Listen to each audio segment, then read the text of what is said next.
Hello दोस्तों, कैसे हो? आई थिंक सब बढ़िया और पिटपाट हो गया। तो चलो आज सुनते हैं हिंदी कहानी। और बढ़िया लगे तो लाइक शेयर और सब्सक्राइब जरूर कर देना।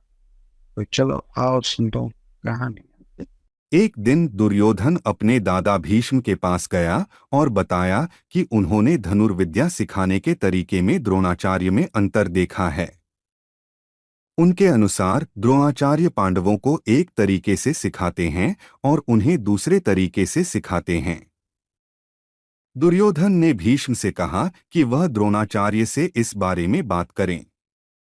इस पर भीष्म द्रोणाचार्य से केवल बात करने के लिए गए और किसी अन्य को शामिल नहीं किया। जैसे ही द्रोणा बोले, उन्होंने कहा, पिताजी, यह नहीं मायने रखता कि वे किस पीढ़ी से हैं, मैं सभी को बराबरी से सिखाता हूँ। बारिश हो या न हो, परिणाम समान होगा। इसलिए हमें बारिश को दोष नहीं देना चाहिए। आने और पूछने के लिए धन्यवाद। फिर उन्होंने भीष्म को स्विमिंग के लिए ले गए। द्रोण और भीष्म मार्गदर्शक थे और पांडव और कौरव उनके पीछे थे। थोड़ी देर बाद द्रोण अर्जुन से बोले और उन्हें बताया कि वह अपने स्नान के लिए आश्रम में तेल लेने जा सकता है। अर्जुन तुरंत जाकर काम करता है और बाकी लोग अपनी यात्रा जारी रखते हैं। अंत में उन्होंने एक बड़े बरगद के पेड़ पर पहुंचे और द्रोण और भीष्म ने उसकी छाया में आराम करने का फैसला किया।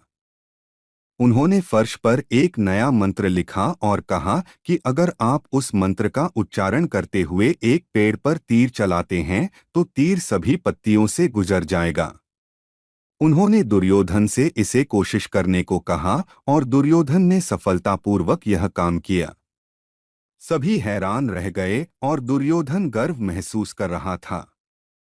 भीष्म खुश थे और फिर वे तैराकी स्विमिंग के लिए जाने का फैसला कर लिया। अर्जुन ने एक तेल का बर्तन लाया और सभी लोग नदी में नहाने के लिए चले गए। बाद में सब लोग वापस आए और उसी पेड़ के नीचे बैठ गए। जब वे ऊपर देखे तो पेड़ के सभी पत्तों में दूसरा छेद होने से वे हैरान रह गए। इससे भीष्मा को परेशान कर दिया। जब द्रोण नहाने गए थे उस समय दुर्योधन ने एक पेड़ के पत्तों के बीच से तीर चलाया जिससे एक छेद हो गया। जब द्रोण लौटे तो उनके दृष्टि में सभी पत्तों में दो छेद नजर आए, जो कि बेहद आश्चर्यजनक था। उन्होंने अपने छात्रों से पूछा कि इसकी जिम्मेदारी किसके ऊपर जाती है, तो अर्जुन ने इसकी जिम्मेदारी स्वीकार कर ली। भीष्म अचंभित थे। अर्जुन ने बताया कि द्रोण ने उन्हें कभी वो ट्रिक नहीं सिखाई थी, इसलिए वो उसे स्वयं ही सीख गया था। दादाजी, मैं तेल का कटोरा लेकर लौटते समय पेड़ के नीचे पाए गए निशान को देखा। आसपास देखते हुए मैंने धरती पर मंत्र लिखा हुआ देखा। इसके उपयोग के बारे में उत्सुक था जब मैंने उसी पेड़ के पत्तों में एक छेद देखा। मैंने संदेह किया कि दोनों मिलते जुलते हैं, इसलिए मैंने मंत्र उच्चारित कर और अस्त्र को स्पर्श किया। जैसा कि अर्जुन ने वर्णन किया था, मेरा हथियार पेड़ के सभी पत्तों से गुजर गया। भीष्म ने उससे गले लगाया और दुर्योधन अपने गुस्से को संभाल नहीं पाया। वह शुगरदंडी होकर पूछा कि ऐसी कौन सी चमत्कारी बात है। द्रोण ने इसे देखा और दुर्योधन से स्माइल करते हुए एक बार और तीर चलाने को कहा, जिससे पत्तियों में एक छेद हो जाए। दुर्योधन मंत्र लिखने की जगह गया, लेकिन वहां कोई जादू नहीं था और वह मंत्र नष्ट हो चुका था। यह उसे चौंका देने वाला था।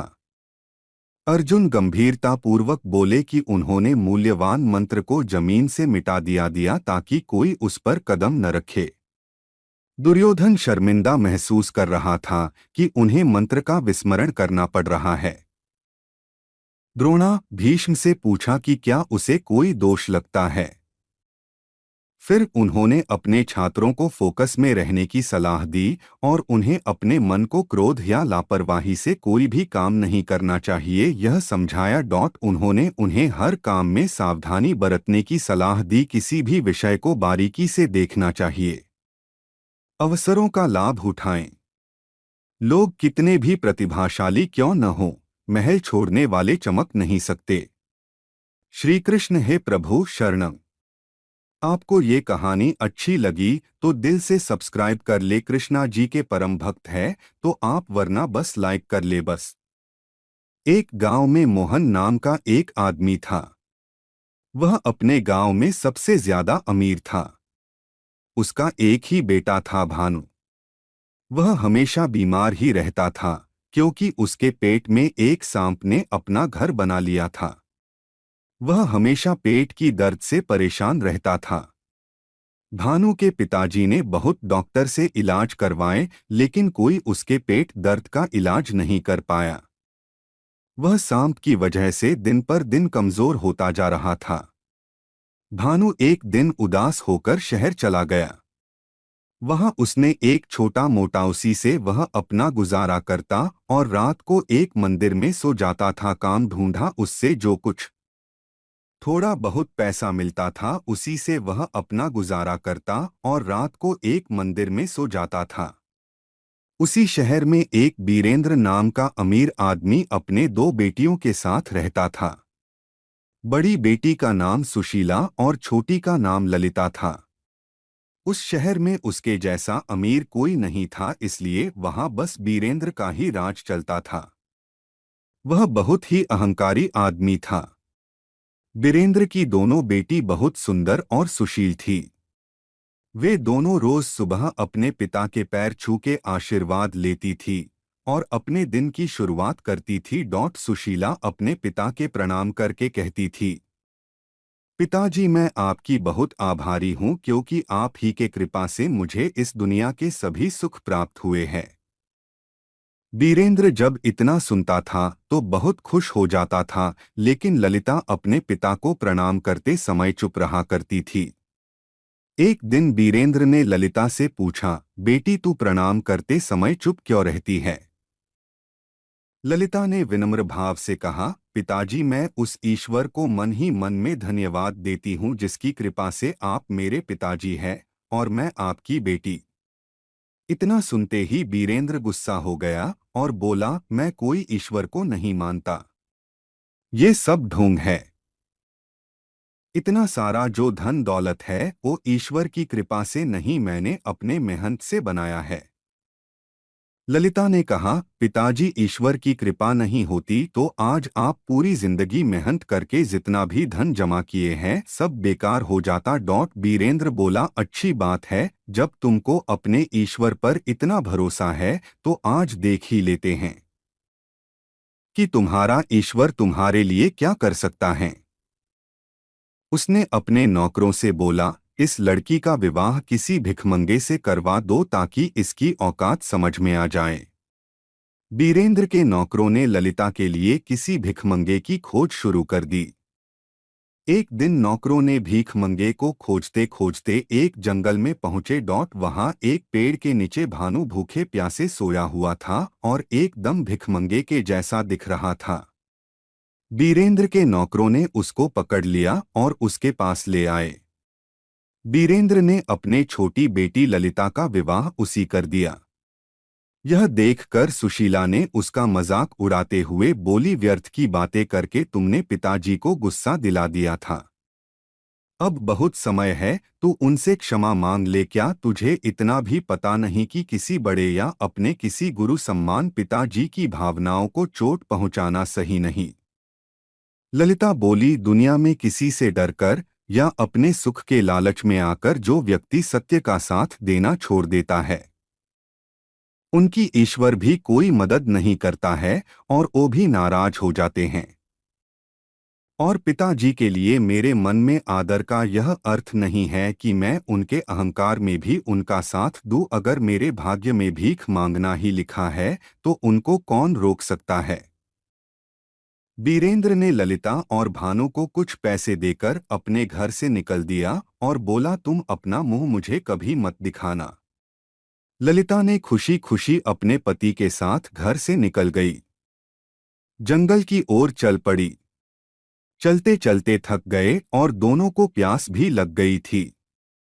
कुछ दूर गए तो रास्ते में उन्हें एक तालाब दिखा और वहीं पर रुक गए। दोनों वहां पर पानी पिए और आराम करने लगे। आराम करते करते दोनों वहीं पर सो गए। जब ललिता नींद से उठी तो उसने देखा कि उसका पति एकदम गहरी नींद में सोया हुआ था और उसके मुंह से एक सांप अपना फन बाहर निकालकर एक बिल की तरफ देख रहा था और उस बिल से दूसरा सांप अपना फन बाहर निकाल पहले वाले सांप को देख रहा था। दोनों सांपों ने एक दूसरे से बहस करना चालू कर दिया और एक दूसरे का रहस्य बताने लगे। रहस्य ही सुरक्षा है, बिल वाले सांप ने कहा। अरे दुष्ट, तू इतने सुंदर और नादान बालक का जीवन क्यों नष्ट कर रहा है? तू ये नहीं जानता ये कितने अमीर घर का लड़का है। तू इसको इतना कष्ट दे दिया है कि ये लड़का मजबूरी में अपना घर छोड़ दिया है। अब तो बंद कर दे अपनी दुष्टता। तभी भानु के मुंह वाले सांप बोला, तूने भी तो अपने बिल के अंदर एक विशाल खजाने को बर्बाद कर रहा है। तुझे तो मैंने कुछ नहीं कहा। तभी बिल वाला सांप बोला, मुझे तो किसी राजा के पूर्वजों द्वारा दिया गया वचन को निभाना है, इसलिए मैं इस खजाने का रक्षा कर रहा हूँ। तो मुंह वाला सांप बोला, अरे तू क्या रक्षा करेगा? कोई आदमी तेरे बिल में बस 2 बाल्टी गर्म पानी डाल दे तो तू मर जाएगा और खजाना भी उसका हो जाएगा। कोई इस रहस्य को नहीं जानता, इसलिए तू अब तक जिंदा है। फिर बिल वाला सांप बोला, तू भी तो इसी कारण जिंदा है कि मूर्ख की तेरा रहस्य कोई नहीं जानता। ललिता यह जानकर अचंभित हो गई कि उसका पति किसी अमीर घर का लड़का है।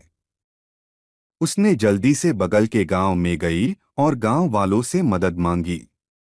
पुरानी चावल और सरसों का काढ़ा को अपने पति भानु को पिला दी और इसके बाद बाल्टी का गर्म पानी उस बिल में डाल दी। दोनों सांप तड़पते हुए बाहर निकले और मर गए और भानु एकदम से ठीक हो गया। वह ललिता को दिल से धन्यवाद दिया और बोला, तुम नहीं होती तो पता नहीं मेरा क्या होता। ललिता ने खजाने वाली बात भानु को बताई और दोनों ने मिलकर उस जगह को खोदा तो वहां बहुत सोना, चांदी और हीरा निकला।